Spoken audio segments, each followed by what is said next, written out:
This RealAg Radio podcast is brought to you by AIM EC Herbicide from FMC. Power up your spring burnoff and savings with AIM EC Herbicide. Control the toughest weeds, plus get $4 off per acre with the ACE Resistant Weeds program. Visit ag.fmc.com for more. It's time for RealAg Radio on Rural Radio Channel 147 on Sirius XM.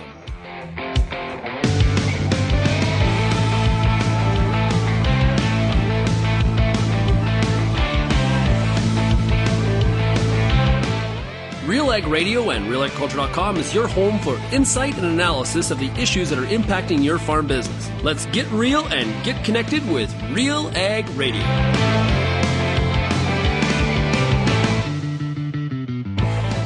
Welcome to RealAg Radio here on Rural Radio 147, Sirius XM. Shaun Haney, your host here on this Monday edition of the show. Thanks so much, everybody, for making RealAg Radio and Rural Radio 147 a big part of your workday. It is great to be with you here today. Hopefully you had yourself a great weekend, whether you're at the hockey rink, maybe you were relaxing, maybe you went skiing for the weekend, maybe you just sat at home and did nothing but watch overall some pretty bad football. What was that?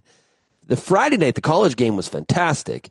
The NFL, what a stinker of a weekend. Besides the Sunday night game between the Bucs and the Commanders, the rest of the weekend was awful, terrible. That was sort of like have it on the TV, but doing other things, because I feel sorry for if you committed the whole weekend to watching those 5 games. They were not good, except for the one from last night. But another game this evening, and then we're on to the next round of playoffs. Hey, if you have any feedback on today's program, you can send me an email, shaney@realagriculture.com. You can also find Real Agriculture across all the different social media platforms. You're also more than welcome to call the RealAg feedback line. Now, that number is 855-776-6147. We're going to have some of your feedback on today's program.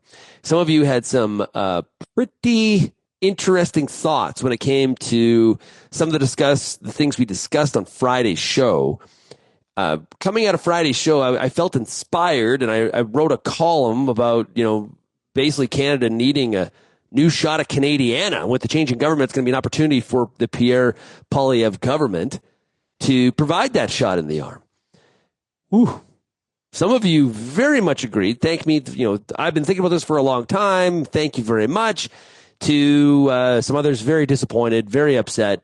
They have their own perspectives on what is happening or not happening here in Canada relative to identity, culture, and most importantly, I think in the short term, how Canada responds to what we could see as being called Trump tariffs.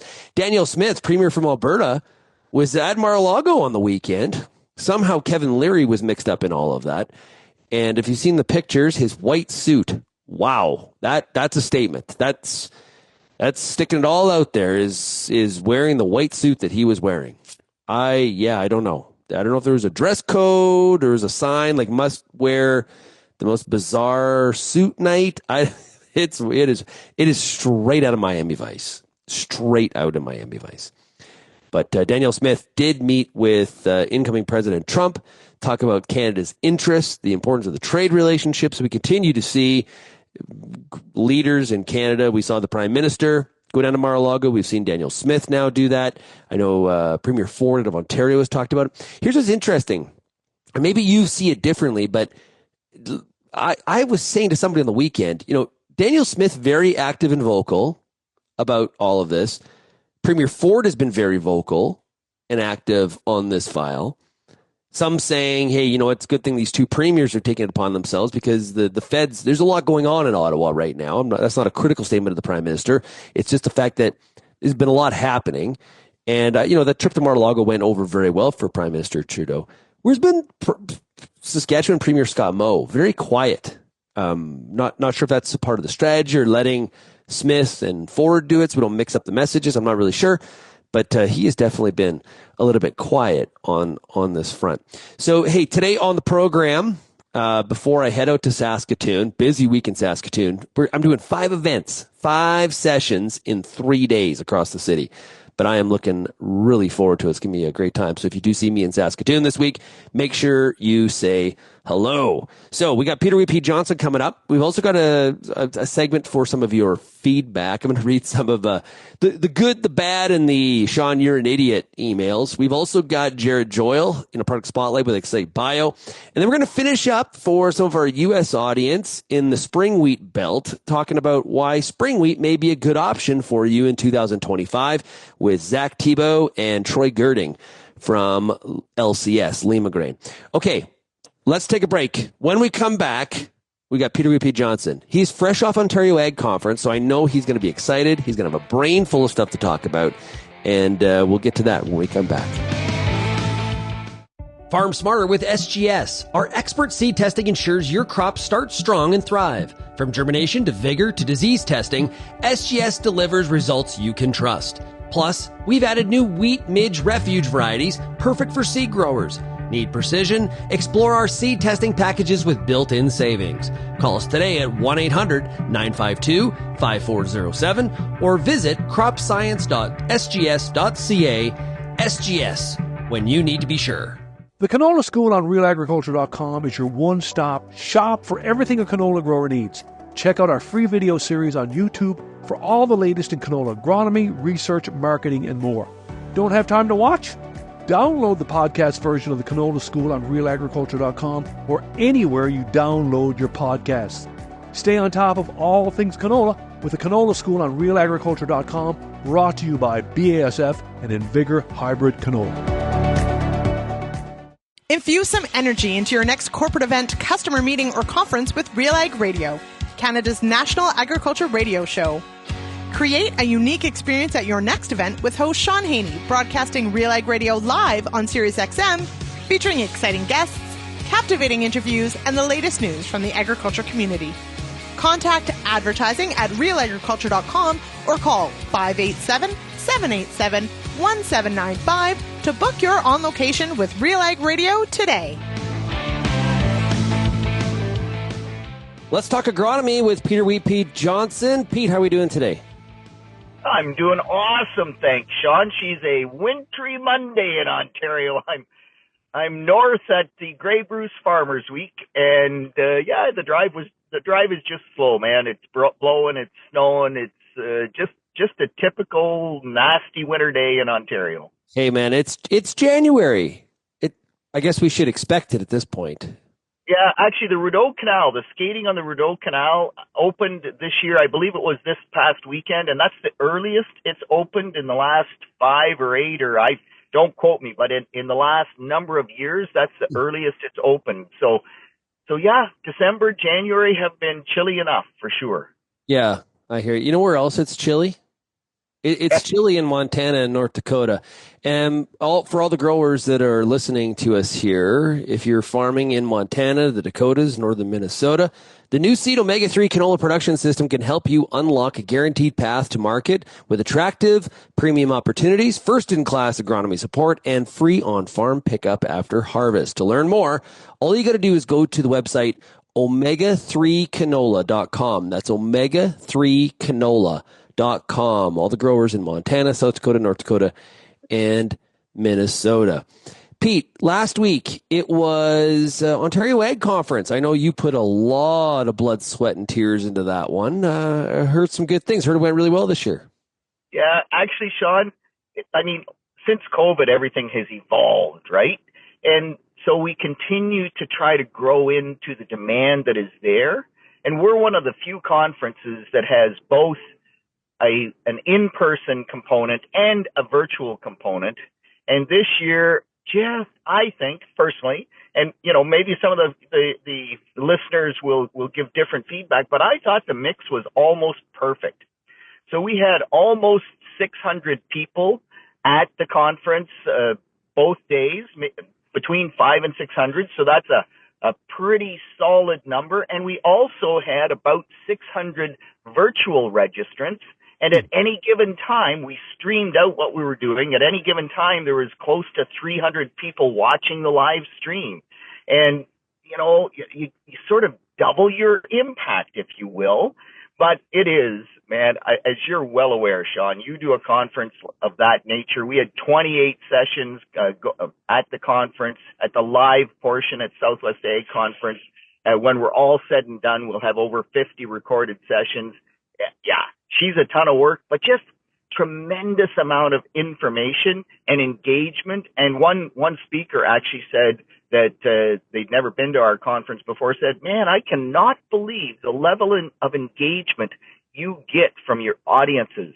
We had questions coming in from the virtual audience. We had questions from the in-person audience. It was awesome I'm definitely biased, but I thought it was awesome. What were some of the sessions or topics that, tweaked your interest, that stood out to you? So actually, almost every topic I listened to was excellent, but the ones that I thought it was really cool, we had Sean Castile and Horst Bonner talking soybeans. And of course, Sean is just from Purdue University, Indiana, so not far away from Ontario.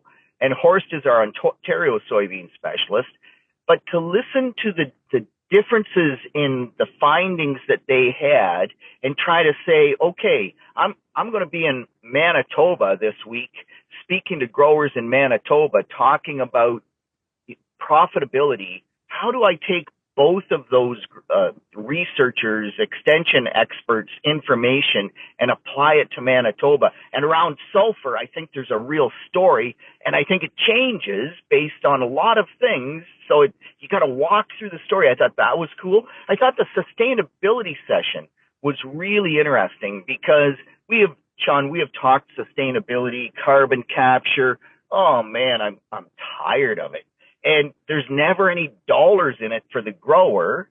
And just the panel that we had there, Nick Betts and Nick Williamson, Sam Snowball and Christoph Wand, but the differences in their perception of sustainability and what would drive it and how the grower could actually benefit out of it. And not just the grower, because sustainability is also about the environment. So yeah, those were two sessions that I really enjoyed, and the feature speakers always, right? Mark Gasparado came in and talked about struggle well, and that is such an important component of society, not just agriculture, but in agriculture we tend to feel like we're on our own, and so you really have to be able to manage through that. I thought Mark did a stellar job. And then Machinery Pete was on, and Machinery Pete's always a ton of fun just talking about the used market and what's happening and some of his insights around, we're in a downturn in equipment sales, but from what he sees the major manufacturers doing, he doesn't think that it's going to end up in cheap new equipment. He thinks they're going to hold the line on new equipment prices. And new equipment prices are not cheap, Shaun. So in tight economic times, man, that's kind of a how do we navigate through that? It was kind of like really, really interesting. And then, of course, USDA comes out on Friday and blows the doors off the corn yield. And all of a sudden we get this big jump up in the marketplace. And so maybe profitability will be better than we think. Yeah. Machinery Pete, he's the most famous Pete I know. Yeah, absolutely, man. I don't think there's any other Pete that comes close, man. He does a great job.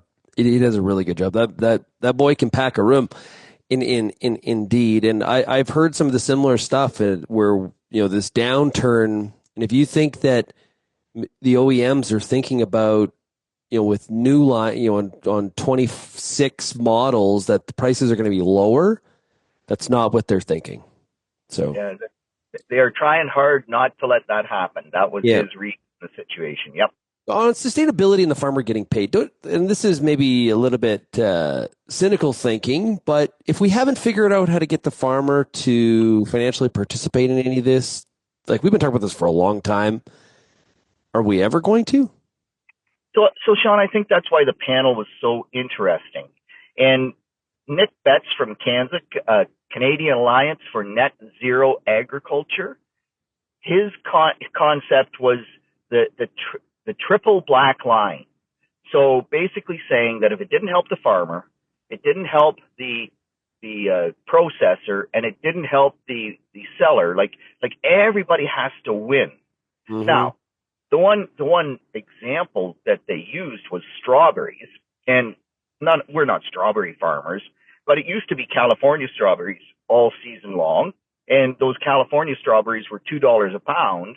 Now it's strawberries out of the greenhouse, and so because you can, like in the greenhouse, you don't have to use as many pesticides. You have much better control of the environment, so you can consider them more environmentally friendly, so to speak. You can put more of those monikers on them with pesticide free, all that kind of thing. Now they're $8 a pound. And so that was one of the examples that they used to say that the rich will pay the price, and that will trickle down through the system to the grower. I don't know. It's a really interesting concept, but I don't know if there's enough people able to buy strawberries at $8 a pound to keep driving that system. I think a whole lot of people just quit buying strawberries, and so I'm not sure. But it was really interesting from that perspective. Is it the industry driving it? And that was Nick Williamson saying, I have programs where the grower can get an extra 20 cents a bushel by participating in the program, versus Nick Betts saying that, government really has to continue to be involved in this and set the parameters and drive it. And that divergence of opinions was really cool to listen to. Not sure who's right, but it's really cool thought process. Hey, tonight on the Agronomists, they're talking about artificial intelligence in agronomy. And that's going to be pretty cool. And I know that last week at your Ontario Ag Conference, you had a session on AI. What were some of the takeaways from that session? So actually, Shaun, we didn't have a session on AI. It came up during the production pundits. Oh, okay. So that was one of the questions. And man, so production pundits is Pat Lynch, myself, Dale Cowan, and Peter Gerding moderates it. And so it's the end of the second day, and we take questions from anybody out there. They fire the questions in. We had more questions this year and more good questions, not like sometimes it's just same old, it feels like, right? What about phosphorus on wheat? We have answered that question enough times that it's not, if you don't know the answer, fair enough, but man, it's out there. This year, tons of really, really insightful questions, and AI was one of them.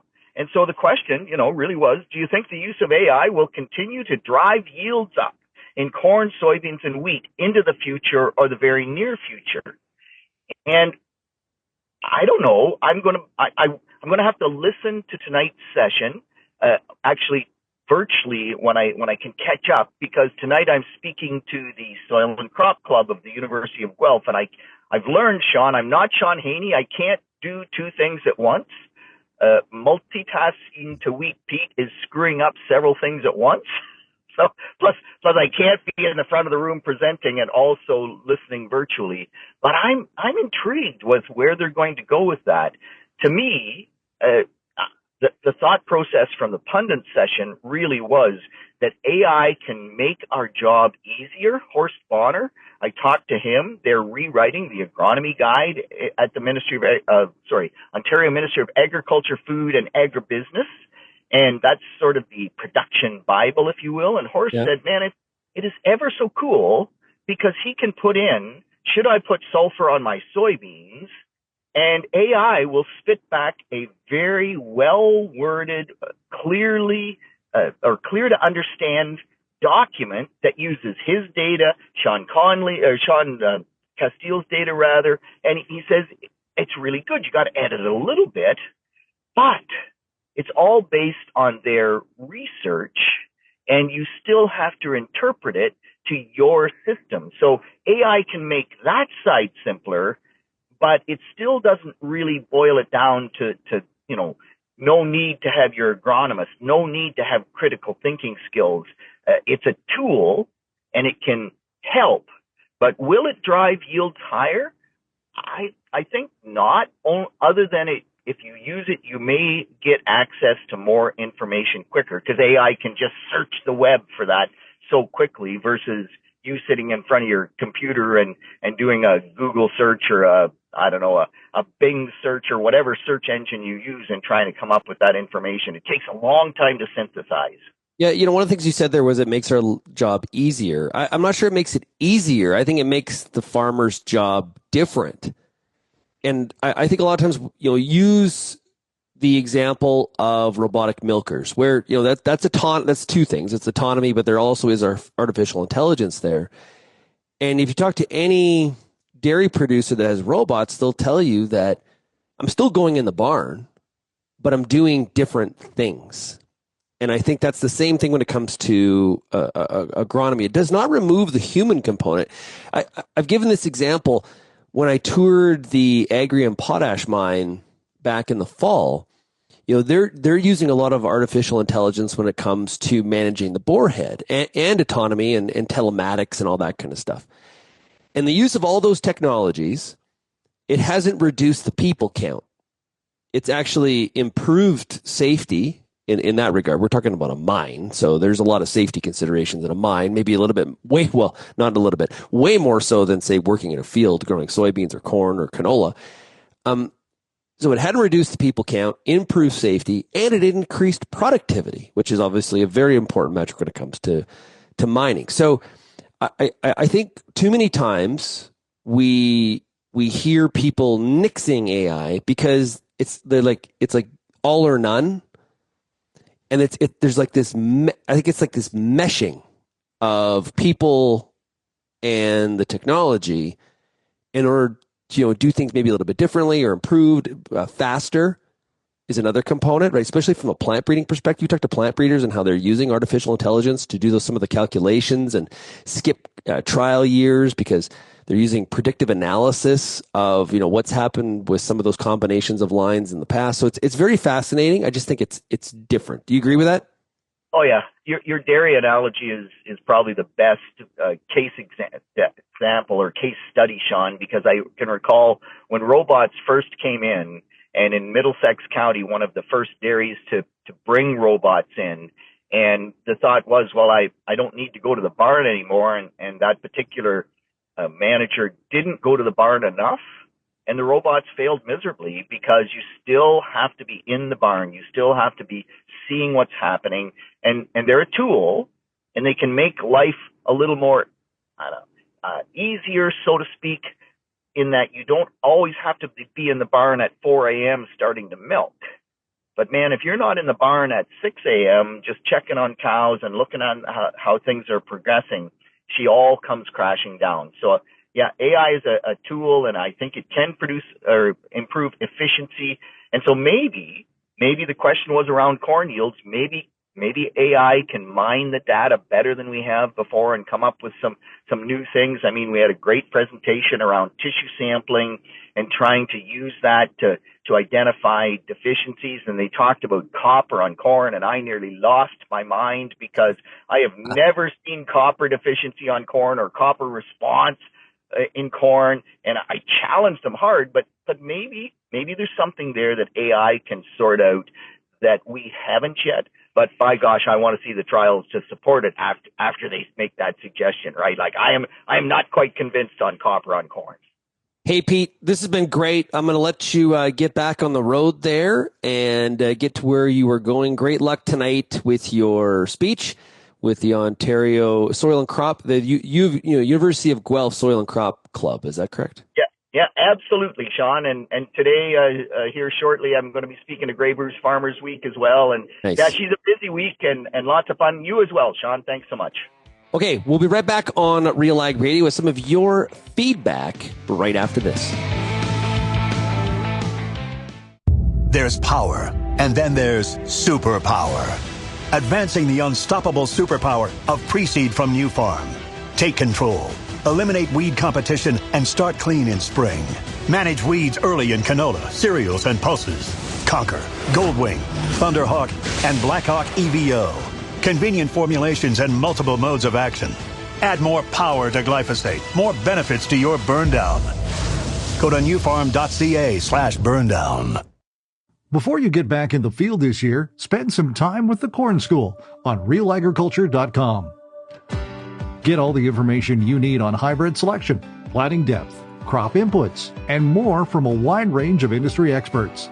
A massive library of video content is available on demand when you need it most. Spend your time outside of the field, inside the classroom, with the Corn School on RealAgriculture.com. Get all the information you need to keep your pulse crop healthy and profitable with the Pulse School on RealAgriculture.com. The Pulse School is a free YouTube video series covering agronomy, research, and more across a host of different pulse crops. It's also available as an audio podcast wherever you download or stream your favorite podcast. Check us out on YouTube or visit RealAgriculture.com. The Pulse School, brought to you by BSF Canada.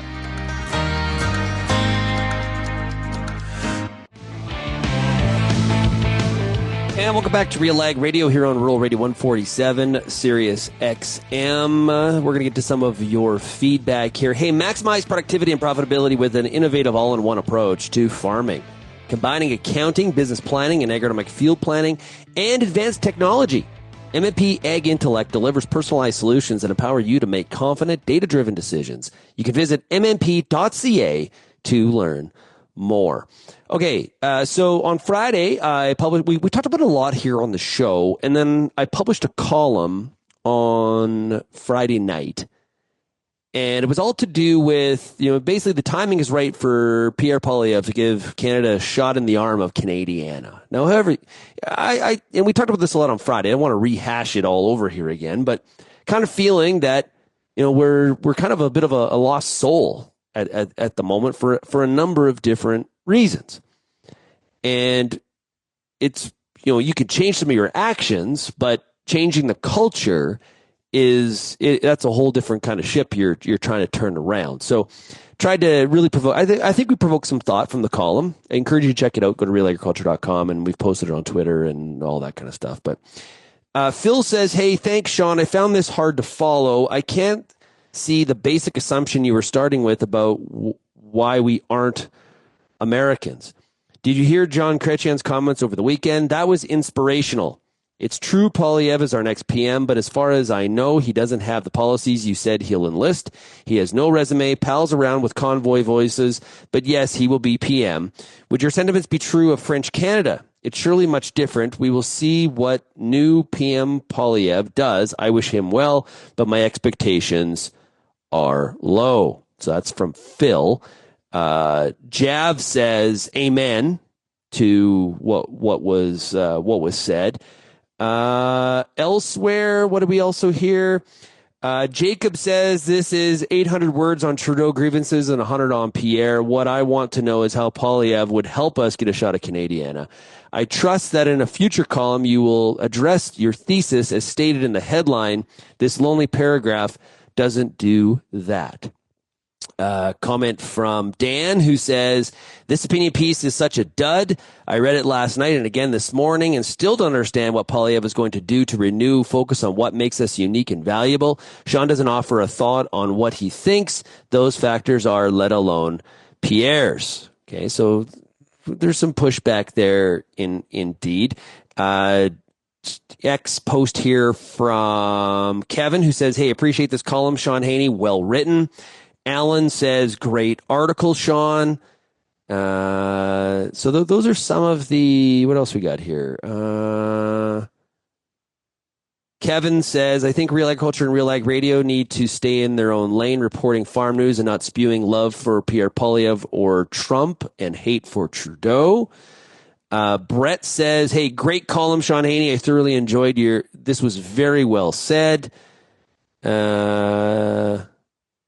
And we also have Gunter, who says, excellent opinion piece by Shaun Haney. So, yeah, Daryl says, hey, Kennedy, this is a fantastic take from Shaun Haney and Real Agriculture. It's time to bring back and embrace our core identity as a country. So you can see there's a lot of different viewpoints on some of the things that we talked about on Friday's show. So you can go back and listen to the podcast if you didn't hear it. And difference of opinion, and that people having different opinions of what they heard on Friday's show, plus what they heard, or they read, I should say, out of the column that I posted over the weekend as well. Would love to get your perspectives on it. You can do that by sending me an email. First, you got to read the column or listen to Friday's show. And then you can send me an email, shaney@realagriculture.com, and let's keep that feedback coming. I like it. Saw lots of good feedback over the weekend. Really do appreciate it. Okay, let's take a break. When we come back, we got a product spotlight with XiteBio right after this. What's next doesn't happen by accident and doesn't happen by chance. What's next happens when experience meets expertise, when data meets dollars, and when steel meets earth. What's next happens when the promising work of Pioneer's state-of-the-art research centers meets the unsparing challenges of more than 17,000 on-farm trials. Our ultimate goal is to bring the next seed breakthrough to your field. Because Pioneer isn't just our name. It's our mission. Pioneer. What's next Happens here. I'm Lindsay Smith from RealAgriculture.com. Join me Monday nights for The Agronomist, a 1-hour live and interactive show broadcast across YouTube, Facebook, and X. Monday nights at 8 p.m. Eastern, I host expert agronomists from all over the country to give you answers to some of the toughest agronomic questions. Join us live or catch the replay Tuesday morning. That's The Agronomist with me, Lindsay Smith, Monday nights live at 8 p.m. Eastern.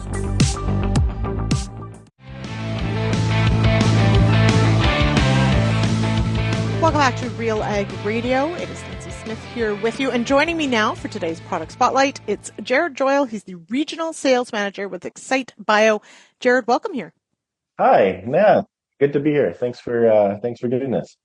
Now, we are going to talk about Yield Plus and highlight all the great applications of this product. First off, what is Yield Plus? How does this work with that question of phosphorus?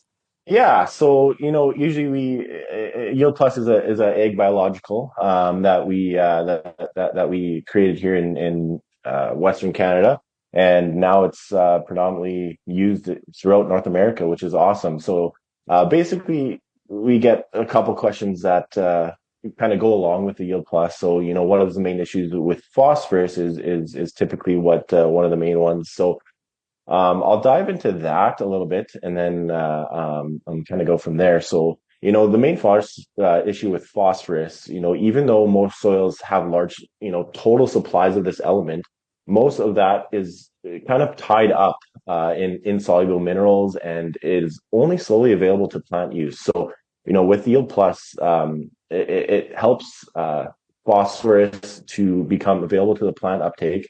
The quantity of total soil phosphorus has little or no relationship to phosphorus availability to plants. So Yield Plus really heightens that for its use.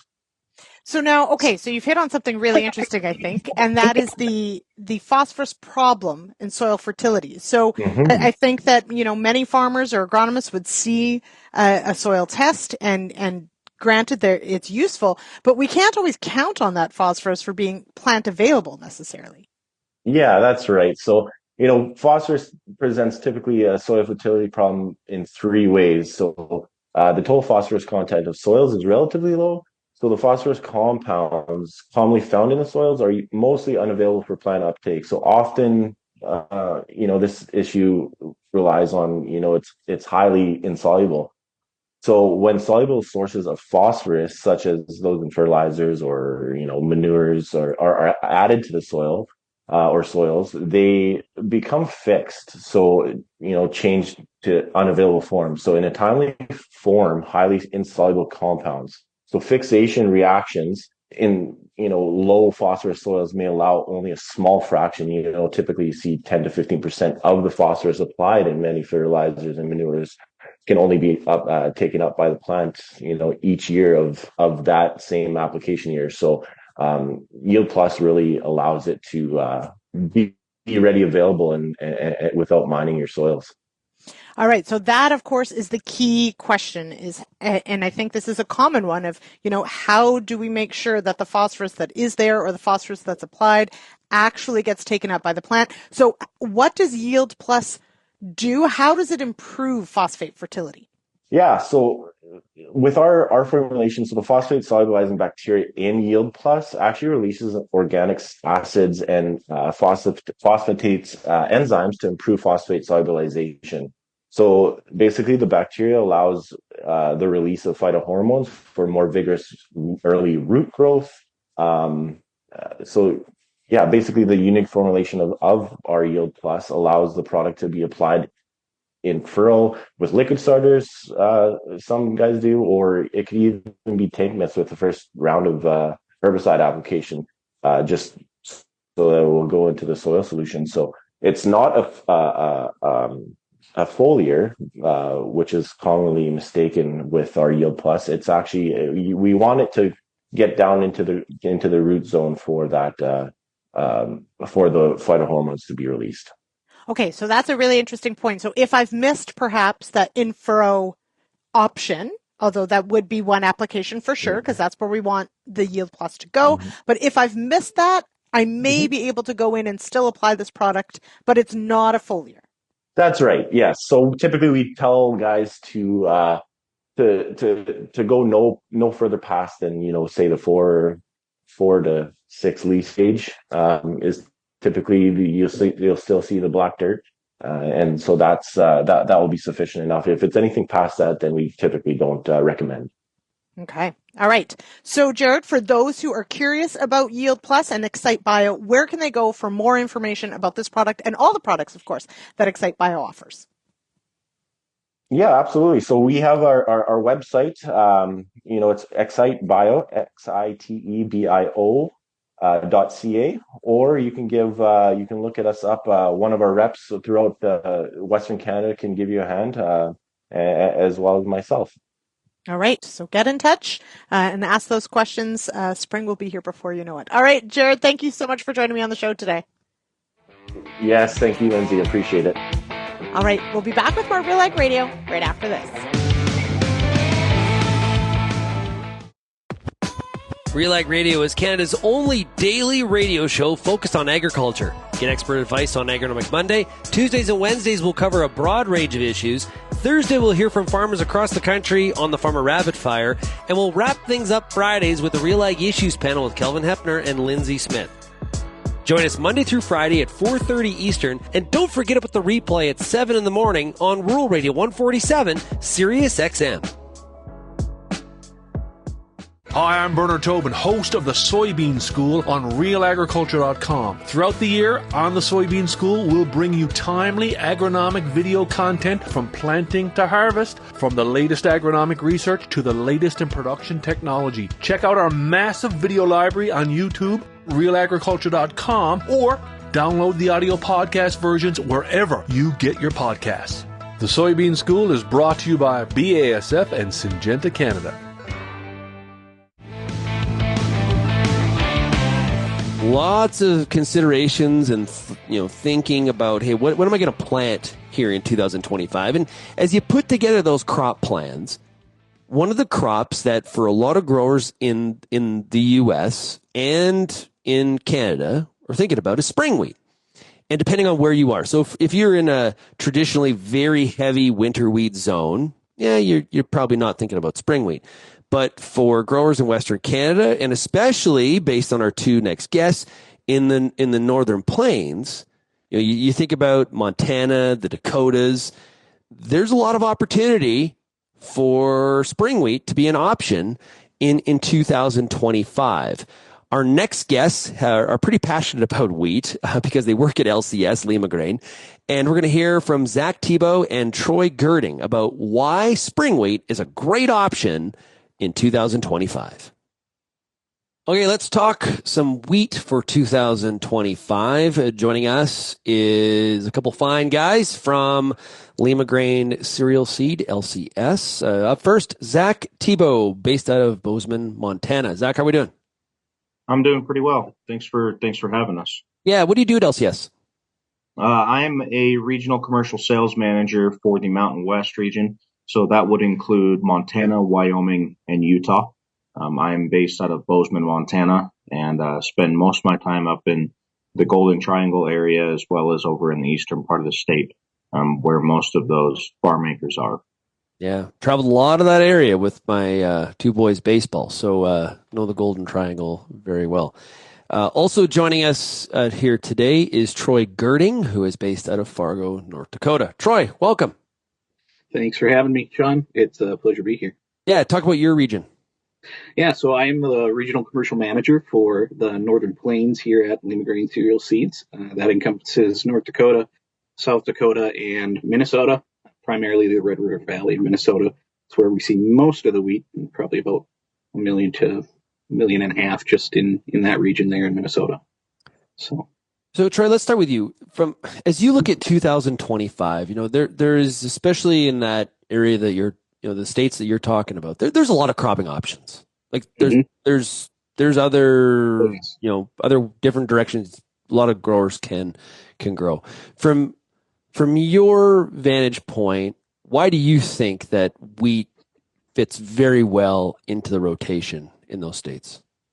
Well, taking a look at, everything as a whole, not to mention just the rotation in and of itself, looking at cash prices or pricing on other crop types right now, everything's down. So putting in your spring wheat where you might have a little less input, a little less cost on the upfront, on seed, on fertilizer, etc., you're really going to, I think, come out ahead compared to putting in something like corn, canola, where you got really, really high input costs, really, really high seed pricing. I think just in general, if you stick with that rotation, you're not going to be coming too much behind. I think you'll be coming ahead.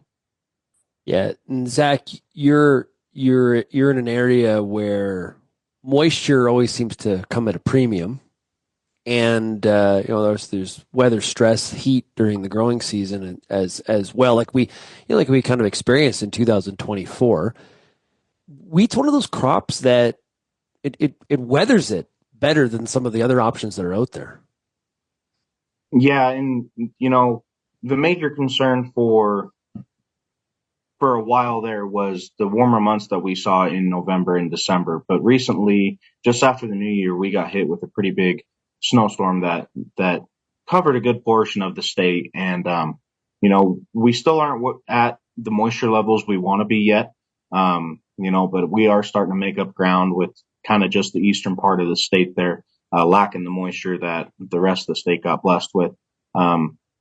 But, we still got a long way to go. The majority of our snow the past couple of years has come in the January and February months. And, that has the folks that planted winter wheat, they're soaking it in. So the guys that are fortunate enough to plant the spring wheat, I do urge them to do that. Because if it does rain, you want to make sure that you have that crop in the ground. And like you said, wheat it can be durable if you select the correct variety for your growing conditions, and it can produce when it needs to, and in the harder times.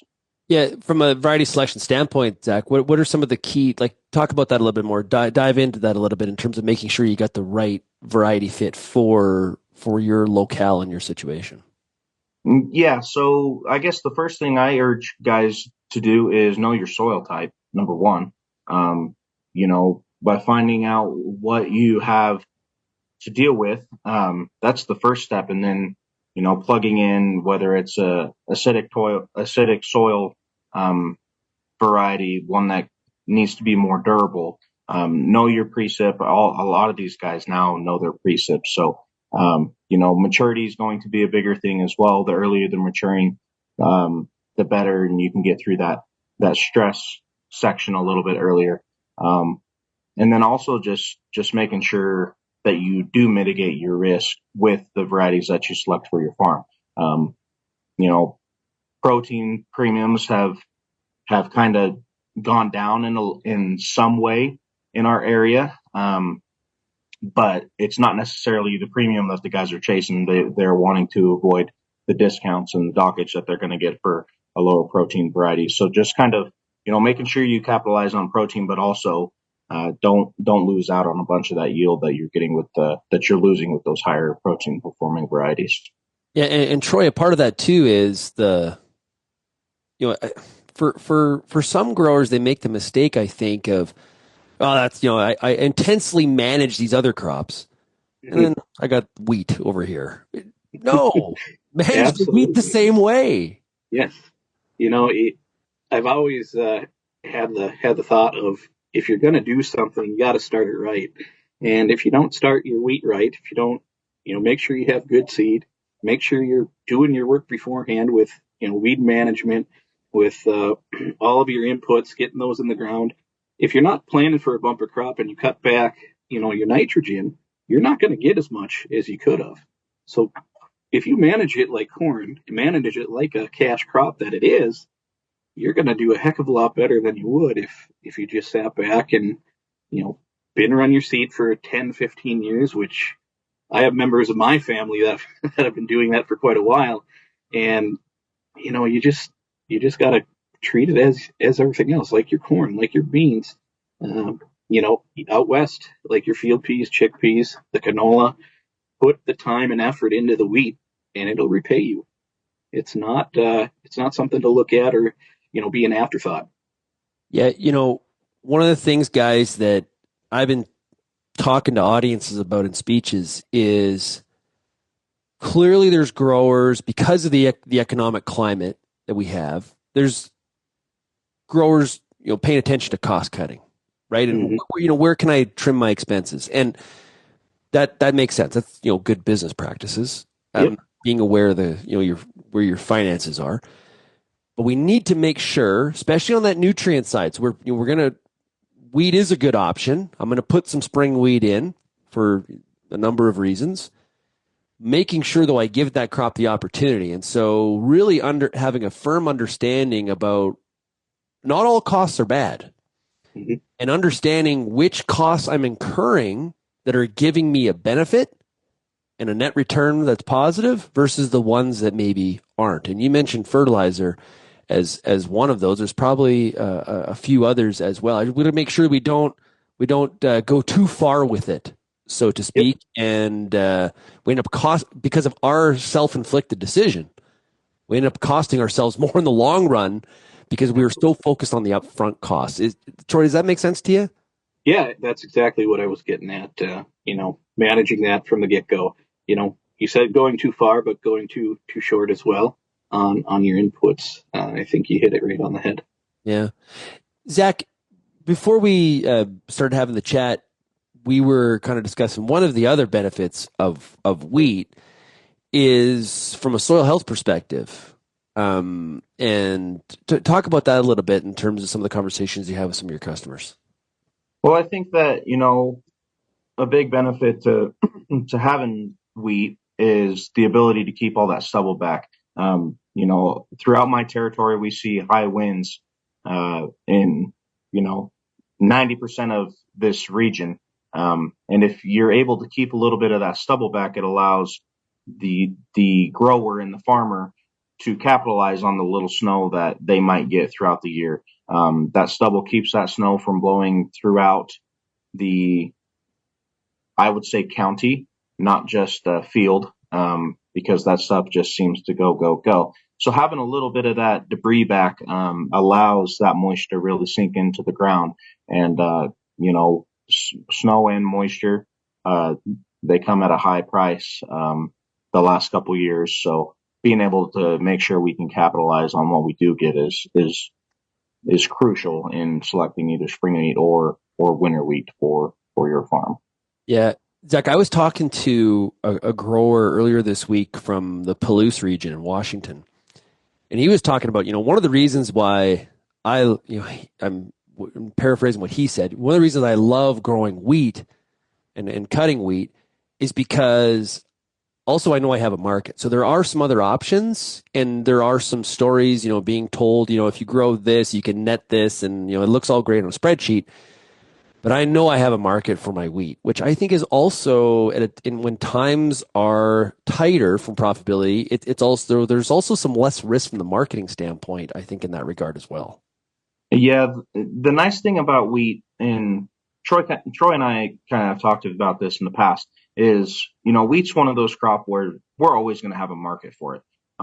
So if you are in a position in your farm to where you can sit and store grain and kind of play that futures game and watch that futures price a little bit, it allows some of these folks to, make a little bit of more money in the end and sit on, a little bit larger amount of grain as opposed to feeling like you need to sell it all at once.